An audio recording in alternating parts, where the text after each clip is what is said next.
जय हिंद दोस्तों। Learn with Ruby पर आप सभी लोगों का वेलकम है। कैसे हैं आप सब लोग? बढ़िया होंगे, अपनी तैयारी अच्छे से कर रहे होंगे और जो है अपने मार्क्स भी अच्छे से इंक्रीज कर रहे होंगे अपने मॉक टेस्ट में। अच्छा, हम लोगों ने अभी तक इस सीरीज में टाइम एंड वर्क कर लिया है, टाइम एंड स्पीड कर लिया है और उसके अलावा और भी तरह के क्वेश्चन हमने कर लिए हैं, बोट एंड स्ट्रीम कर लिया है, रेस वाले क्वेश्चन कर लिए हैं और अब हम आगे बढ़ रहे हैं अपने नए चैप्टर की तरफ और वो कौन सा चैप्टर है? एवरेज। आज हम औसत पढ़ेंगे, ठीक है? तो पहले मैं आपको ये बता दूँ कि अभी तक क्या हो रहा था ना कि हम एवरेज को बहुत ही हल्के में ले रहे थे, क्योंकि इसके क्वेश्चन उतने कठिन पहले बने नहीं। लेकिन अब आप देखोगे तो एवरेज से क्वेश्चन जो है वो बहुत अच्छे क्वेश्चन बन रहे हैं, क्वेश्चन जो है औसत से पूछ रहा है। तो एवरेज को अच्छे से समझने के लिए हमें इसके पहले पढ़ने हैं कॉन्सेप्ट, कुछ बेसिक क्वेश्चन करेंगे आज की क्लास में और इस तरीके से हम आज इस टॉपिक को खत्म करेंगे कि औसत से रिलेटेड कोई भी क्वेश्चन अगर आपके एग्जाम में आएगा तो वो फिर इस क्लास के बाद बचना नहीं चाहिए। सबसे पहले हम लोग एवरेज की अवधारणा समझते हैं कि औसत क्या है, ये चैप्टर बना क्यों है। ये एक तरह का देखा जाए तो ये एक तरह का अनुमान है, ठीक है? ये सिर्फ एक ऑब्जर्वेशन है। जैसे कि मैं आपसे कहूँ कि कोई पर्सन है, ठीक है? कोई पर्सन है, वो मान लो एक दिन में 100 रुपए खर्च करता है, किसी भी चीज़ में, सारी चीज़ों पे मिला के, चाहे वो खाने-पीने पे खर्च करे, है ना? या किराए पे खर्च करे या किसी भी चीज़ में खर्च करे, एक दिन में वो 100 रुपए खर्च करता है, ठीक है? अगले दिन हमने देखा कि वो 120 रुपए खर्च कर रहा है। फिर तीसरे दिन हमने देखा वो 80 रुपए खर्च कर रहा है। चौथे दिन हमने देखा इस तरीके से उसका जो खर्च का अमाउंट है वो वेरिएट हो रहा है, यानी कि अलग-अलग हो रहा है, ठीक है? लेकिन हमने ये अनुमान लगाया कि कितना भी खर्चा कर रहा है तो हमेशा क्या हो रहा है, ये लगभग 100 के अराउंड है, कभी 100 से ऊपर तो कभी 100 से कुछ नीचे, लेकिन लगभग 100 के आसपास रहता है। तो हमने देखा कि ये इंसान एक दिन में 100 खर्च करता है, तो अगर हमें कोई पूछे कि बताओ 1 महीने में लगभग कितना खर्च कर लेगा? तो हम कह देते हैं, अगर हमने निकाल लिया है औसत, हमने ऐसे मान लिया औसत कि कभी 100 से ऊपर, कभी 100 से नीचे, तो 30 दिन में यानी 1 महीने में वो 100 इंटू 30 यानी 3000 रुपए खर्च कर लेगा। ये हमने अनुमान लगा लिया। अब वो 3000 का मतलब ये नहीं है कि वो हर दिन 100 रुपए खर्च कर रहा है, लेकिन ये है इसका मतलब कि चाहे वो कभी 100 से कम कर रहा है, कभी 100 से ज़्यादा कर रहा है। अगर उनको जोड़ेंगे, सारे खर्चे जिस हर दिन जो खर्चे हो रहे हैं, उन सभी खर्चों को जोड़ेंगे, तो महीने में वो 3000 रुपए खर्च करेगा। तो ये 100 जो हमने एवरेज निकाला, ये एक तरह के हमने अनुमान लगाया है, औसत लगाया है। ठीक है? एक एग्ज़ाम्पल और देती हूँ और ज़्यादा क्लियर होगा। जैसे आप ऐसे समझो कि मैंने आपको बोला कि यहाँ पे कुछ टर्म्स लिखी हैं, कुछ टर्म्स लिख दी मैंने, जैसे 10, 12, है ना? 15, 8, 7, ऐसे कुछ टर्म लिख दी मैंने, ठीक है? और मैंने आपसे पूछा बताओ इसका औसत कितना है? तो औसत का मतलब तो ये है, औसत का मतलब तो ये है, हम हमेशा से ये फ़ॉर्मूला पढ़ते आ रहे हैं कि जितनी ऑब्जर्वेशन है, ये कितने दिन की ऑब्जर्वेशन, मान लो ये 1, 2, 3, 4, 5, 5 ऑब्जर्वेशन है, ठीक है? कभी कोई इंसान 10 रुपए खर्च कर रहा है, कभी 12 रुपए, कभी 15 दिन, अगले दिन 8 दिन और अगले दिन 7 रुपए खर्च कर रहा है। इस तरीके से कर रहा है। तो हम ये मान लें, मैंने ऐसे देख के अनुमान लगाया और मैंने कहा ये लगभग 10 के आस-पास पैसे जो है वो खर्च कर रहा है। मैंने 10 मान लिया, एवरेज मैंने क्या मान लिया? 10 मान लिया। ये मैंने मान लिया और खुद कर लिया, ऑब्जर्व कर लिया। तो तभी तभी एक पर्सन ने सोचा, क्या सोचा कि 10 माना, एवरेज एवरेज 10 मानने का मतलब है कि हर दिन वो 10 रुपए खर्च कर रहा है। लेकिन देखा गया क्या कि यहाँ पर तो ये 2 रुपए ज़्यादा खर्च कर रहा है, यहाँ पर तो ये 2 रुपए ज़्यादा खर्च कर रहा है। फिर यहाँ देखा तीसरे दिन इसने तो यहाँ 5 रुपए ज़्यादा खर्च किए हैं, 10 से 5 रुपए ज़्यादा खर्च किए हैं। फिर उसने देखा कि यहाँ पर उसने 2 रुपए कम खर्च किए हैं, ऐसा ही हुआ है। और यहाँ पे उसने क्या देखा, यहाँ 3 रुपए खर्च हुए हैं। यहाँ पे 3 रुपए खर्च हुए हैं, 3 रुपए कम खर्च हुए हैं। तो कोई पर्सन ये कहेगा कि ये जो एवरेज आपने 10 माना था ना, ये गलत है। 10 मानने का मतलब तो ये होता है कि इसे भी 10, इसे भी 10, इसे भी 10, ये भी 10, ये भी 10। ये सारे 10-10 होते, तब एवरेज क्या होता? 10 होता। लेकिन ऐसा नहीं है, कोई 2 ज़्यादा है, कोई 5 ज़्यादा है, कोई 2 कम है, कोई 3 कम है। इस तरीके से अप एंड डाउन है। तो जितना इफ़ेक्ट यहाँ पड़ रहा है ना, ये इफ़ेक्ट, यही इफ़ेक्ट हम इस एवरेज में कर देंगे, तो वो सही एवरेज पता चल जाएगा। तो आपको एवरेज की अवधारणा समझ में आई, ठीक है? चीज़ें मैं आपको बताने जा रही हूँ, उनको आप ध्यान से सुनना। पहले बिल्कुल बेसिक क्वेश्चन करते हैं, उनसे अपना कॉन्सेप्ट एकदम मजबूत बनाते हैं और फिर हम क्या करेंगे, अच्छे लेवल के भी क्वेश्चन करेंगे और प्रीवियस ईयर क्वेश्चन भी देखेंगे, ठीक है? तो चलें आगे बिना किसी देरी के, ठीक है। देखो मैं पहला क्वेश्चन आपको बता रही हूँ, आप इससे थोड़ा समझने की कोशिश करना मैं आपसे क्या कहना चाहती हूँ। मैं ये कह रही हूँ कि हमारे पास कुछ ऑब्जर्वेशन है 10, 8, 7, 12, 13। क्वेश्चन हमें कह रहा है इनका एवरेज निकालो, इनका औसत निकालो। तो इनका औसत आप कैसे निकालोगे? इन सबको जोड़ोगे और ये कितनी संख्या है? 1, 2, 3, 4, 5। 5 संख्या है तो 5 से डिवाइड कर दोगे, ऐसे ही निकालोगे एवरेज। ठीक है? अच्छा एक बार ऐसे निकाल ही लो, देखो कितना आ रहा है। कितना आ रहा है? 13 और 12 25, 25 और 10 35, 35 और 15 कितना हो गया? 40, 50 हो गया 50। है ना? और 50 को आप 5 से डिवाइड कर दोगे, एवरेज निकलेगा 10। एवरेज कितना निकलेगा? 10, है ना? ये तो आपने इस तरीके से निकाला। अब मैं ये कह रही हूँ ऐसे मत निकालो क्योंकि ये ऐड करने में समय जाता है ना, समय जाता है। आप ये देखो कि इसका एवरेज आप अपनी मर्ज़ी से कुछ भी मान लो, कुछ भी मान सकते हो। इन्हीं नंबर में से कोई मान लो या देख लो ये जो नंबर है वो किसके ज़्यादा आस-पास है। हमें कैलकुलेशन आसान करनी है। अभी तो ये नंबर छोटे हैं, नंबर बड़े होंगे तो हमें उन्हें जोड़ने में, घटाने में दिक्कत आती है कि नहीं आती है? तो हमें क्या करना है इसमें से कुछ भी मान लो, मैंने 12 मान लिया। अपनी मर्ज़ी मुझे नहीं पता ना एवरेज 10 आएगा, मैंने अपनी मर्ज़ी से 12 मान लिया। तो 12 मानने के बाद क्या हुआ? मेरे 12 मानने का मतलब ये है कि इन सब ऑब्जर्वेशन का सम कितना आना चाहिए? अगर 12 मान लिया एवरेज तो 5 संख्याएँ हैं, तो 60 आना चाहिए ऑब्जर्वेशन। ऑब्जर्वेशन 60 आना मतलब सम जो है वो 60 आना चाहिए। लेकिन आप बताओ इन सब का सम जो है वो 60 नहीं आएगा, 60 से कम या ज़्यादा कुछ ना कुछ डिफरेंस आएगा। वो कितना डिफरेंस आएगा वो ऐसे पता चल जाएगा। आप देखोगे कि ये 12 और ये 10 तो ये कितना कम है? ये 2 कम है। ये 12, ये 8 कितना कम है? 4 कम है। ये 7, ये 12 कितना कम है? 5 कम है। ये तो 12 ही है इसमें कुछ नहीं, चलो इसको हटा दिया। ये इससे 1 ज़्यादा है। तो अगर इनका सम करोगे और वैसे मेरे हिसाब से सम 60 है, अगर इनका सम करोगे तो ये जो सम का अंतर ही तो आएगा, यानी योग का अंतर ही तो आएगा ये। ये जो आएगा ये योग का अंतर आएगा। तो 4, 2, 6, 6, 5, 11 माइनस का 11 प्लस का 1 यानी कि योग का अंतर कितना आएगा? 11 में से 1 गया तो माइनस का 10। यानी हमने जो ये 60 सम मान रही हूँ मैं, जो सम मान रही हूँ 60, ये 60 नहीं है सम। ये क्या है? -10 इसमें करना पड़ेगा आपको, यानी जो सम है वो 50 है। समझ रहे हो मेरी बात को? क्योंकि आपने अपनी मर्ज़ी से माना है, तो जो सम आ रहा है वो 60 आ रहा है। लेकिन हमने कहा मैंने तो अपनी मर्ज़ी से माना, ज़रूरी नहीं ये सही हो। तो मैंने अंतर देख लिया कि मेरा कितना डिफ़रेंस बन रहा है। एक्चुअल जो सम है और जो सम माना है, उनके बीच में कितना अंतर है। तो मैंने अंतर निकाल लिया कि सम के बीच में ये अंतर है 10, है कि नहीं? तो ये अगर अंतर सम के बीच में है, ये कितनी संख्याओं में है ये? आप देखोगे ये जो अंतर है, ये कितनी संख्याओं में है? -10। -10 5 संख्याओं में अंतर है, तो एवरेज पे कितना फ़र्क पड़ेगा? आप इसको 5 से डिवाइड कर दोगे, 5 दूनी 10, यानी एवरेज को क्या करना पड़ेगा? -2 करना पड़ेगा, यानी 12 में से 2 गए तो एवरेज कितना है? 10 है। समझ आई? एक ये चीज़ मैंने आपको समझाई तो आपको भी इतना बड़ा लग रहा है। अब मैं एक और क्वेश्चन लेती हूँ, फिर आप देखोगे कि कितनी जल्दी हो जाएगा इस तरीके से। थोड़े से नंबर्स को हम थोड़ा ज़्यादा लेते हैं, मतलब थोड़े से जटिल नंबर लेते हैं, ठीक है?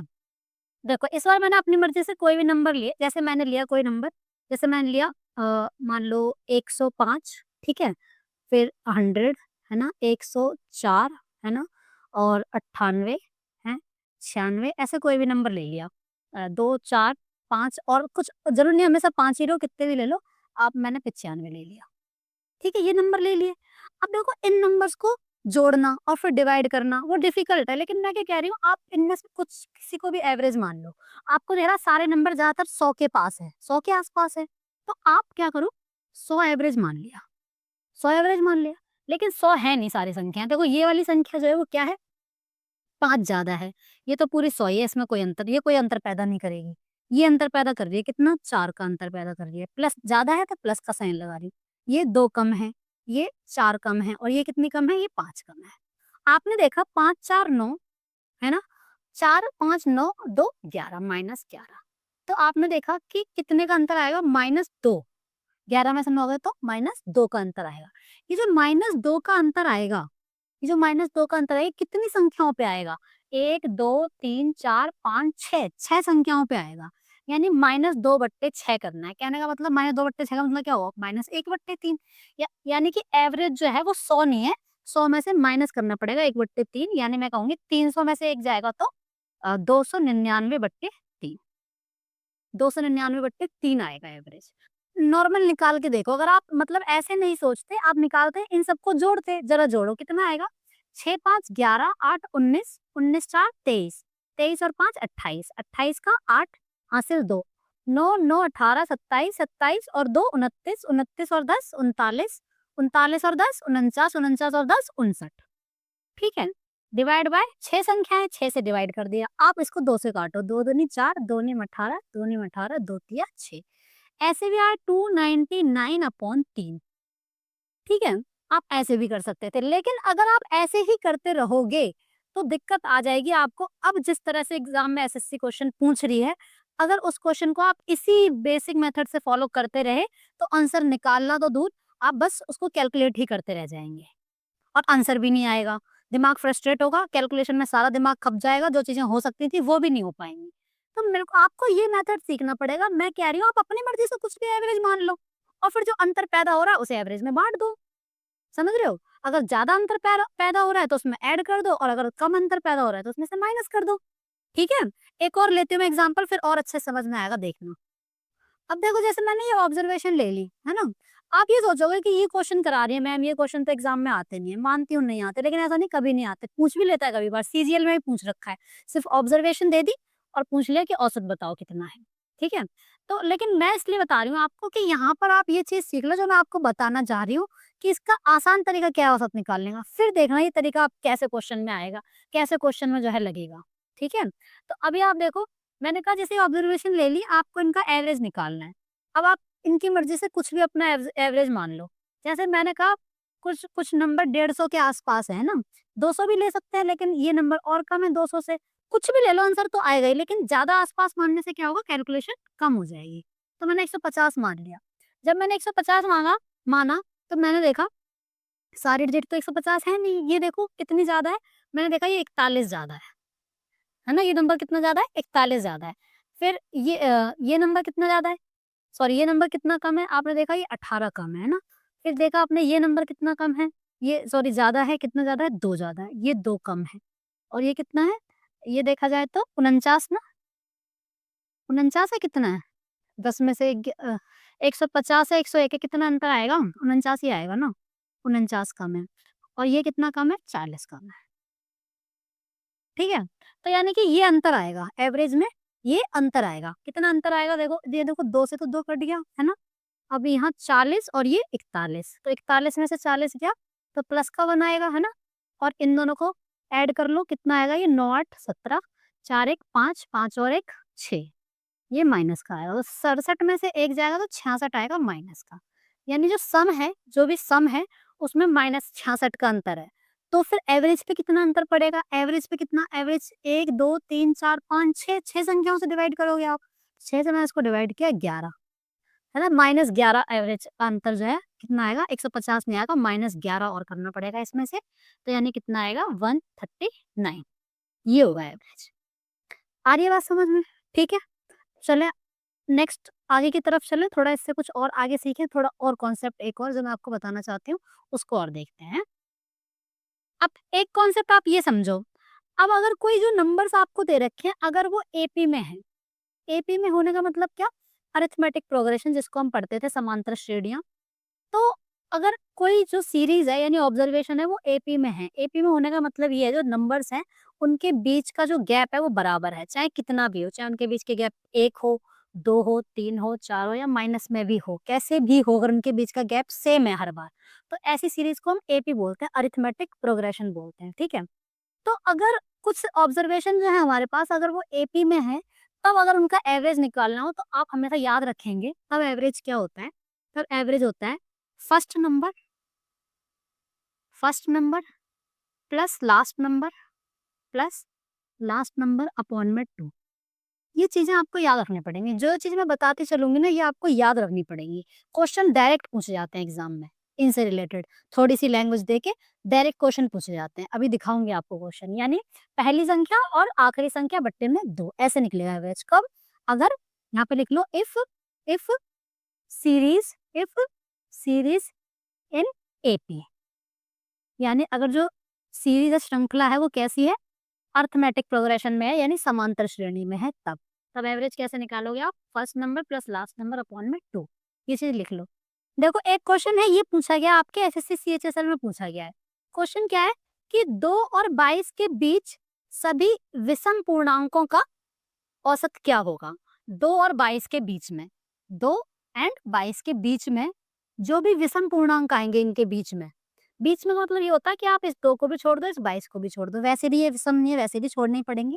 और अगर विषम होते भी, मान लिया 23 भी होता, तो आप उस 23 को इंक्लूड नहीं करते, क्योंकि बोल रहा है इनके बीच में। तो इनके बीच के जो विषम नंबर है, तो अब आपको ये पता है इनके बीच में विषम नंबर है वो कहाँ से शुरू होंगे, 3 से शुरू होंगे, फिर अगला 5 होगा, 7 होगा।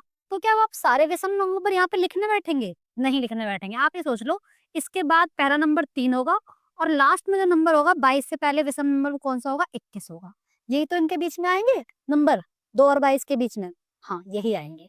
तो मैंने क्या कहा, क्योंकि जो सारे विषम नंबर है इनके बीच में 2-2 का गैप है, सबके बीच में कितना गैप है, 2-2 का गैप है। तो इसका मतलब तो ये अरिथमेटिक प्रोग्रेशन में हुए, समांतर श्रेणी में हुए। तो अगर ये अरिथमेटिक प्रोग्रेशन में है, तो एवरेज निकालने के लिए आपको क्या करना पड़ेगा, 3 प्लस 21 अपॉन में 2, first number plus last number upon 2। 21 और 3 24, और 24 को 2 से डिवाइड करो तो आंसर कितना आ जाएगा, 12। नहीं तो फिर अगर आप सारे ऑब्जर्वेशन को लिखते, फिर उनको ऐड करते, फिर डिवाइड करते, जितनी भी ऑब्जर्वेशन है उनको गिन के ऐसे ही करते, उसमें टाइम लगता। लेकिन अगर आप ये याद रखेंगे कि अगर कोई सीरीज जो है वो अरिथमेटिक प्रोग्रेशन में है, तो हमें first number last number upon 2 करना है, याद रखेंगे। ठीक है, ऐसा नहीं है एक ही बार, कई बार ऐसा क्वेश्चन पूछेंगे। मैं आपको अगला क्वेश्चन दिखाती हूँ, ठीक है। कौन सा इसका, ये जो किया है क्वेश्चन हमने, इसका कौन सा, ऑप्शन नंबर बी करेक्ट है, यानी 12 होगा। ठीक है, अगला क्वेश्चन देखना, ये सीजीएल के टियर 2 में पूछा है। क्या बोल रहा है कि 222 और 250 के बीच सभी सम संख्याओं का औसत। तो लिखने की कुछ जरूरत है, सभी सम संख्याओं का पूछा है, तो आप सम संख्या देख लो, 222 और 250 के बीच में। तो 222 के बीच में बोलिए ना, देखो 222 और 250, यही बोला है ना इन्होंने, 222 और 250। तो इनके, तो 222 को तो आप लोगे नहीं, क्योंकि इनके बीच बोला है। तो आप कौन सी लोगे, अगली सम संख्या 224 लोगे, है ना, ये पहली संख्या होगी। और लास्ट वाले क्या होगी, 250 तो लोगे नहीं, क्योंकि इसके बीच में बोला है। क्या होगी वो, 248 होगी। क्लियर है, मुझे पहली और लास्ट वाली से मतलब था, दोनों को जोड़ूंगी और 2 से डिवाइड कर दूंगी। तो आप दोनों को जोड़ोगे और 2 से डिवाइड कर दोगे। तो जरूरी नहीं पहले जोड़ो तभी डिवाइड करो, आप पहले डिवाइड कर लो फिर जोड़ लेना, आंसर तब भी वही आएगा। ये आएगा 112 और ये आएगा 1 2 4, कितना आ जाएगा 200, और 24 और 12 36, यानी 236 आ जाएगा एवरेज। ठीक है, और अगर हम करते कि उनके बीच की सभी सम संख्याएं लिखते, उनको गिनते, उनको जोड़ते और फिर डिवाइड करते, तो कितना ही टाइम लग जाता। तो ये चीजें आपको याद रखनी है। ठीक है, तो अब चलेंगे नेक्स्ट को। एपी वाला कोई क्वेश्चन आएगा, उसमें कोई झिझक तो नहीं होगी। ठीक है, थोड़ा सा अगर कोई क्वेश्चन आपको दिख रहा है, एपी का मतलब ये नहीं सिर्फ सम और विषम संख्या है, आपको वो कोई ना कोई हिंट देगा। ऐसे बोल देगा कभी कि जो संख्या है वो 3 के गुणज है या 9 के गुणज है। तो अगर 9 के गुणज है संख्या और लगातार है, तो इसका मतलब वो एपी में ही होंगी, है ना। ठीक है, देखो एग्जाम्पल लेते हैं। जैसे देखो, जो मैं गुणज वाली बात कह रही थी आपसे, इस पे देखो पूछा है ये क्वेश्चन, सीएचएसएल में पूछा है कि 9 के पहले 20 अपवर्तियों का औसत ज्ञात करो। अपवर्त्य मतलब गुणज ही हो, यानी कि मल्टीपल। 9 के पहले 20 जो मल्टीपल है उनका क्या ज्ञात करना है, औसत ज्ञात करना है। तो देखो पहले 20 जो होंगे, पहला तो 9 ही होगा, है ना। और जो 20वां होगा वो क्या होगा, वो 9 इंटू 20 होगा, यही तो होगा, है ना। पहला 9 होगा और जो लास्ट वाला होगा यानी 20वां जो होगा वो 9 इंटू 20 होगा, क्योंकि सेकंड 9 दूनी 18 2, तीसरा 9 तिया 27 यानी इंटू 3। तो ऐसे 20वां 9 इंटू 20 होगा। तो मेरे को फर्स्ट नंबर और लास्ट नंबर से मतलब था, तो मेरे को 9 और 9 दूनी 18, 180 अपॉन में 2, यही तो करते हैं 189 अपॉन 2। मैंने किया 2 ने 18, 2 चौक 8, 2 पंजे 10, इजीली निकल गया। हाँ या ना, समझ गए, एपी का कॉन्सेप्ट क्लियर है। अब हम 2 कॉन्सेप्ट और देखते हैं, उस पे भी क्वेश्चन कई बार आते हैं। ठीक है, पहले मैंने स्टार्टिंग में ये किया है कि जो चीजें एकदम याद रखने वाली हैं और उस पर डायरेक्ट क्वेश्चन पूछे जाते हैं, पहले वो तैयार कर लो, क्योंकि इससे क्या है, इसमें बिल्कुल भी टाइम नहीं जाएगा। अगर वो चीज आपको याद है तो बिल्कुल भी टाइम नहीं लगेगा और क्वेश्चन का डायरेक्ट आंसर निकलेगा, है ना। तो देखो एक चीज मैं आपको क्या बताना चाहती हूँ, देखो अब ये चीज ना आप लिख लो, जो अगली बात मैं बता रही हूँ वो आपको लिखनी होगी। क्या लिखो, पहली स्टेटमेंट लिखो कि, ऐसे लिखो प्रथम, ऐसे लिखो प्रथम सम, प्रथम सम n संख्याओं का औसत, n संख्याओं का औसत, मतलब average of first average of first n even number, n even numbers कितना होता है वो याद रखना है, n+1 होता है। याद रखोगे कितना होता है, n+1 होता है। डायरेक्ट निकालना है, जितनी भी संख्याएं बोली हैं सीधे +1 करना है। अभी क्वेश्चन देखना, ठीक है। दूसरी स्टेटमेंट लिखो, दूसरी स्टेटमेंट लिखो, प्रथम प्रथम विषम। ये जब हम प्रथम बोल रहे हैं इसका मतलब क्या है, इस प्रथम का मतलब है कि जहां से सम संख्याएं शुरू होती हैं, 2 से शुरू होती है ना, तो यहाँ पे लिख भी लो कि स्टार्टेड फ्रॉम 2, यानी 2 से शुरू होके। वैसे प्रथम का मतलब आप नहीं समझो तो 2 से शुरू, ठीक है। प्रथम विषम n संख्याओं का औसत, n संख्याओं का औसत वो कितना होगा, n ही होगा, n, ठीक है। कहां से, 1 से शुरू होकर, 1 से शुरू होती है ना विषम संख्याएं, 1 से शुरू, ठीक है। क्या लिखोगे इंग्लिश में, average of n odd number, sorry average of first n odd number, average of first n odd number क्या होगा, वो n होता है, क्या होता है, n, ठीक है। एक तीसरी बात ये लिखो, तीसरी बात ये लिखो, प्रथम n प्राकृतिक संख्याओं का औसत। क्या लिखो, प्रथम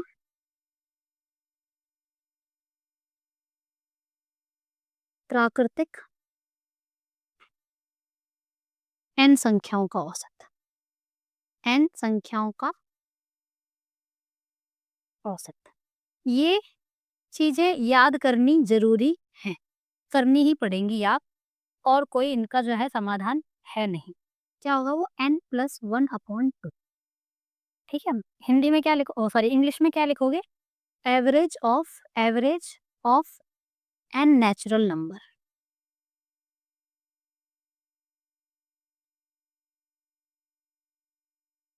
ठीक है। क्या होगा, n+1/2। अभी कई सारी चीजें, लेकिन पहले ये 3 चीजें याद करो, पहले तो ये 3 चीजें याद करो। एग्जाम्पल देती हूँ और ज्यादा क्लियर होगा। जैसे पहले मैंने क्या बोला, इसका देखना। जैसे मैंने पहले, आप कोई भी सम संख्या लो जो 2 से शुरू करो, 2, 4, 6, 8, मान लो इतनी ले ली, और भी ले सकते हो। कितनी संख्याएं ली है मैंने, 1, 2, 3, 4, 4 संख्याएं ली। आपसे पूछा जाए कि प्रथम 4 सम संख्याओं का औसत, तो औसत करने मत बैठ जाना, उसने बोला 4 संख्याओं का औसत, सम बोला है तो क्या करना है, 4+1 कर देना, यानी 5 आएगा। कितना आएगा, 5 आएगा औसत। अब करके देखो, 8 से 14, 4, 18, 2, 20, और 1, 2, 3, 4, 4 से डिवाइड किया, कितना आया, 5, ये आएगा। लेकिन अभी तो ये संख्याएं 4 थी, तो आपने ऐड कर लिया। वो बोल दे अगर कि प्रथम 200 सम संख्याओं का औसत, तो क्या फिर 200 संख्या लिखोगे और फिर उनको ऐड करोगे, नहीं करोगे। सीधे क्या करना है, n+1 कर देना है, यानी 200, ये मैंने क्या होता है, n+1, 200 संख्याएं बोली है तो 200 + 1, यानी कितना करना है, 201 कर देना है, ठीक है। कोई दिक्कत वाली बात नहीं है ना। देखो एक और एग्जाम्पल लो और क्लियर होगा। जैसे मैंने बोला, जैसे 2, 4, 6, 8, 10, 12, कितनी हो गई, 1, 2, 3, 4, 5, 6, 6 संख्याएं हो गई। तो कितना आएगा, इनका एवरेज कितना होगा, सीधे बोलोगे अगर प्रथम 6 सम संख्याओं का औसत, तो 6 + 1 7 आएगा। जोड़ के देखो, 10, 8, 18, 2, 20, 20 और 30, 30 और 12, 42, कितनी संख्या, 1, 2, 3, 4, 5, 6, 6, तो 6 सत्ते 42 आ रहा है ना, 7। समझ आई बात, क्लियर है। जितनी संख्याओं को बोलेगा उसमें 1 जोड़ देना है, क्लियर है। अब अब विषम संख्याओं का एग्जाम्पल देखो। कभी ना बच्चे फॉर्मूला भूल जाते हैं कि क्या था, n+1 था, n+2 था, क्या था। तो कुछ नहीं, 3-4 संख्याएं उठाओ आगे की, जोड़ के डिवाइड करके देख लो कितना आ रहा है, तो याद आ जाएगा कि फॉर्मूला ये है। तो इसीलिए इनके 1-2 एग्जाम्पल भी जरूरी करने होते हैं, ठीक है।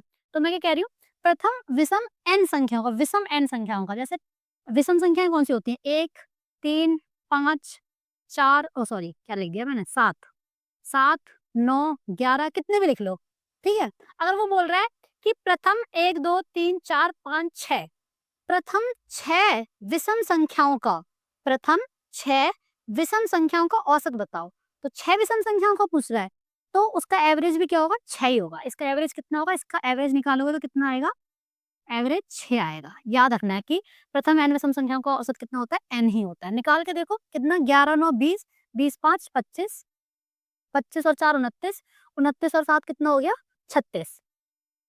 संख्याएं कितनी है, 1 2 3 4 5 6, 6 से डिवाइड किया तो 6 6 36।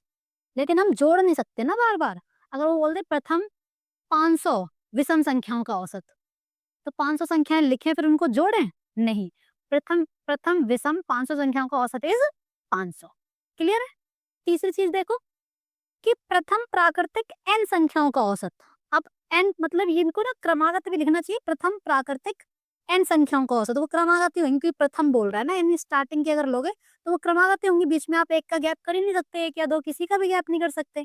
ठीक है, तो कितना होगा, n+1/2 होगा। जैसे कहने का मतलब एक से शुरू, इसको भी लिख लेना क्योंकि प्रथम बोल रहा है तो एक से शुरू होती है ना प्राकृतिक संख्याएं, पता होनी चाहिए आपको। प्राकृतिक संख्याएं क्या होती हैं, जो एक से शुरू होती हैं। तो क्या होता है, 1 2 3 4 5 6 7 8, कितनी भी लिख लो। ठीक है, मान लो मैंने 8 लिख ली। ये होती है प्राकृतिक संख्या, इनको एवरेज निकालना है। तो क्या इनको जोड़ोगे और फिर 8 से डिवाइड करोगे, नहीं ऐसा नहीं करोगे। मैंने क्या बोला, n+1/2। कितनी संख्या है ये, 8 है। तो 8 और 1 9, 9/2, यानी कितना आएगा, एवरेज 4.5 आएगा। कितना आएगा एवरेज, 4.5 आएगा। क्लियर है।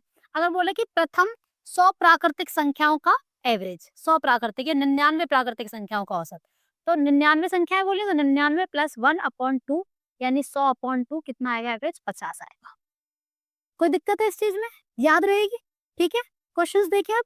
चलो देखो, सीएसएसएल में पूछा क्वेश्चन क्या, कि प्रथम 39 सम संख्याओं का औसत, प्रथम 39 सम संख्याओं का औसत। तो मैंने क्या बोला, सम संख्याओं का औसत है तो क्या कर देना, n+1, यानी 39 + 1, आंसर 40। कितने सेकंड में आंसर आएगा, 1 सेकंड में। कितने सेकंड में, 1 सेकंड में पूरा लगना नहीं चाहिए। समझ गए, याद रहना चाहिए, सम संख्या है तो n+1, तो 39 + 1 40। क्लियर है। अब हम अगले कॉन्सेप्ट की तरफ चलते हैं। ठीक है,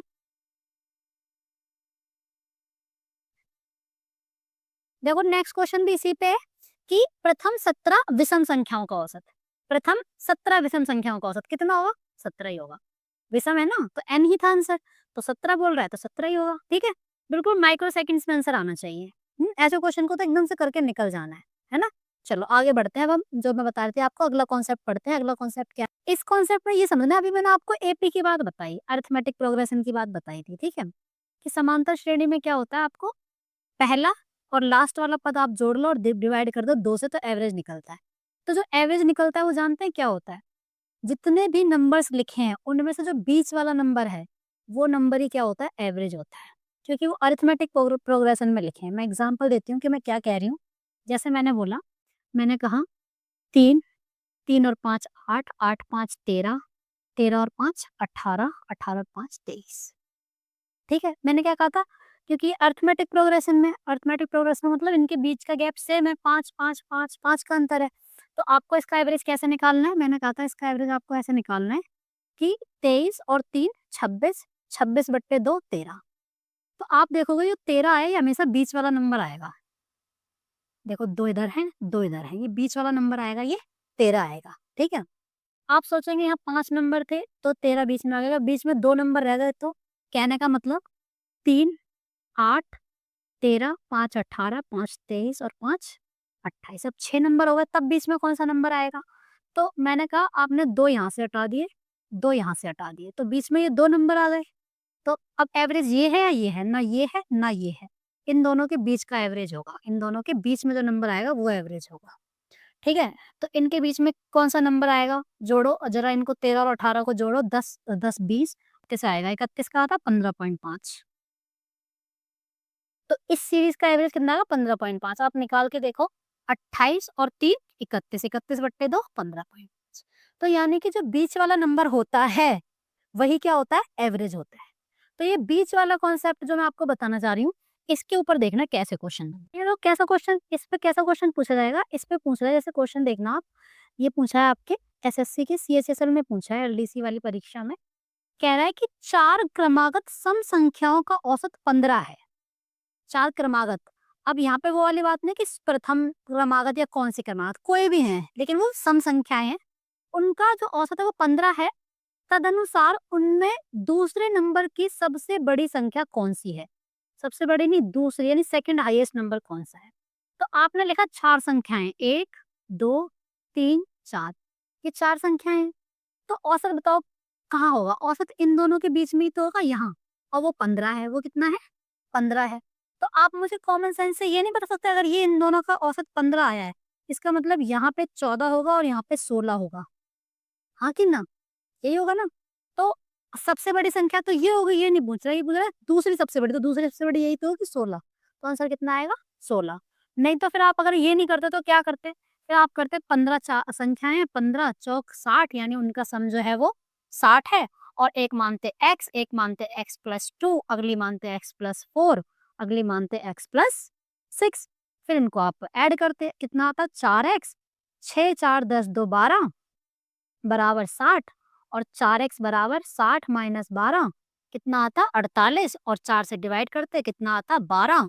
फिर 12 में सेकंड हाईएस्ट देखते आप ये वाली, तो 12 प्लस 4 16, और तब तक तो सिलेक्शन लेके कोई और निकल जाता। ठीक है? तो ये नहीं करना है। मैंने क्या कहा कि जब एपी है तो जो एवरेज है वो क्या है? बीच का नंबर है। तो 4 संख्याओं में बीच का नंबर तो ये 2 है। तो एवरेज क्या होगा? इन दोनों के बीच वाला। वो पूछ रहा है सेकंड हाईएस्ट नंबर, तो सबसे बड़ा तो ये वाला होगा। तो सबसे दूसरा सबसे बड़ा कौन-सा होगा? ये होगा। तो ये अगर ये 15 है तो यहाँ 14 रहा होगा, यहाँ 16 रहा होगा, तो यही आंसर हुआ। समझे नहीं समझे? एक और क्वेश्चन देखना। देखो क्या बोल रहा है, एक और क्वेश्चन देखना। यदि 6 क्रमिक सम संख्याओं का औसत 25 है, तो उनमें सबसे बड़ी और सबसे छोटी संख्या का अंतर कितना है? ठीक है? तो देखना 6 क्रमिक सम संख्या है ना, 1, 2, 3, 4, 5, 6, ऐसे ही होंगी 6। उनका औसत कितना है? 25 है। तो 25 है तो बीच की 2 संख्या ये वाली है, ये इन दोनों के बीच में ही होगा 25। इन दोनों के बीच में 25 होगा। तो बताओ यहाँ पे कितना होगा, यहाँ पे कितना होगा? अगर ये 25 है, इन दोनों का जो औसत है वो 25 है, और वो सम संख्याएँ हैं। अगर वो सम संख्या है तो इसका मतलब यहाँ पे होगी 24 और यहाँ होगी 26, तभी तो इनके बीच की संख्या 25 आएगी। औसत 25 आएगा, नहीं समझे? ठीक है? तो अब ये हमसे ये नहीं पूछ रहा है, ये संख्या तो पूछ, ये कह रहा है ये वाली और ये वाली, इन दोनों का अंतर पूछ रहा है। तो अगर यहाँ 24 है तो यहाँ 22 होगी, यहाँ 22 है तो यहाँ 20 होगी। आगे बढ़ो, यहाँ 26 है तो ये 28 होगी, और यहाँ कितनी होगी? 30 होगी। यही तो होंगी सम क्रमिक संख्याएँ। तो 20 और 30 का अंतर पूछ रहा है, कितना है? 10। कितना है आंसर?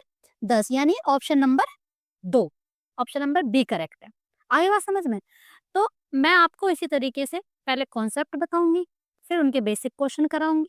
जब ये बेसिक कॉन्सेप्ट और ये क्वेश्चन आपके दिमाग में अच्छी तरीके से घुस जाएँगे, अच्छी तरीके से बैठ जाएँगे, फिर हम अच्छे क्वेश्चन भी देखना कितनी आसानी से सॉल्व कर लेंगे। ठीक है? कोई भी क्वेश्चन ऐसा नहीं बचेगा एग्ज़ाम में जो आपसे रह जाए, जो आप ना कर पाएँ, जिसमें कोई दिक्कत आए। सारे क्वेश्चन पहले से ही देख के चलेंगे, चाहे हमें थोड़ा ज़्यादा टाइम लग जाए, लेकिन अच्छे से करेंगे। ठीक है? इतने अच्छे से करेंगे कि फिर क्वेश्चन कैसे भी लैंग्वेज घुमा के दे दें हमें, हम लोग उसमें बिल्कुल भी कन्फ्यूज़ नहीं होंगे या बिल्कुल भी उसको छोड़ेंगे नहीं। तो आज के लिए हम इतना ही रखते हैं, है ना?